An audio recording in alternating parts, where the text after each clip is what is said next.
Hello बंधुगण मनोरमा कुक्स चैनेले तुम्हादेरके स्वागत।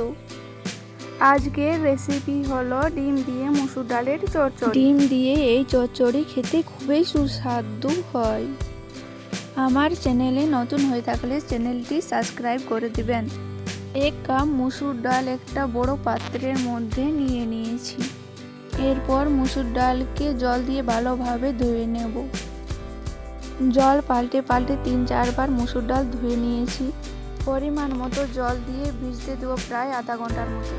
ডালকে এভাবে ভিজিয়ে নিলে ডাল খুব তাড়াতাড়ি সিদ্ধ হয়ে যায়।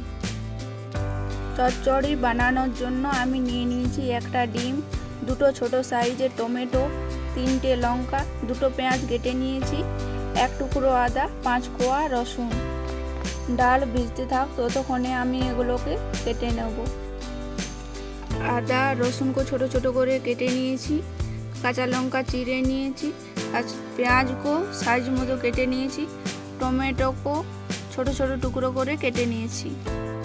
একটা ডিমকে ভেঙে নিয়েছি। আপনারা চাইলে আরও প্রয়োজন মতো যোগ করতে পারেন। এখানে আমি পরিমাণ মতন লবণ আর শুকনো লাল লঙ্কার গুঁড়ো দিয়ে ফেটে নেব। ডিম ভালো মতো ফেটানো হয়ে গেছে। আধ ঘন্টা ডাল ভেজানোর পর ভালোভাবে জল ঝরিয়ে নিয়েছি। কড়াই গরম করে 1 চামচ সরষের তেল দিয়ে দিয়েছি। আপনারা চাইলে সাদা তেলও ব্যবহার করতে পারেন। তেল গরম করে ডিমের মিশ্রণটি দিয়ে দিয়েছি ভাজার জন্য।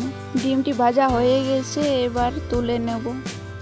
এবার ওই কড়াইতে দিয়ে দিয়েছি 2 চামচ সরষের তেল। ফোড়নে দিয়েছি গোটা জিরে, 2টো শুকনো লঙ্কা, একটা তেজপাতা। ফোড়ন হয়ে গেছে, এবার দিয়ে দেব কেটে রাখা পেঁয়াজ। পেঁয়াজ ভালো মতো ভাজা হয়ে গেছে। টমেটো দিয়ে দিয়েছি। এবার পেঁয়াজ আর টমেটো ভালোভাবে ভেজে নেব। পেঁয়াজ টমেটো ভালোভাবে ভাজা হয়ে গেছে, এবার দিয়ে দেবো আদা রসুনের কুচি। আদা রসুন ভালোভাবে ভেজে নেব যাতে আদা রসুনের কাঁচা গন্ধটা যায়। এবার দিয়ে দেব বাটা মশলা, যেটায় কালো মরিচ, গোটা জিরে, ধনে মিক্স করে বাটা আছে। পরিমাণ মতো হলুদ গুঁড়ো দিয়ে মশলাটা ভালোভাবে ভেজে নেব।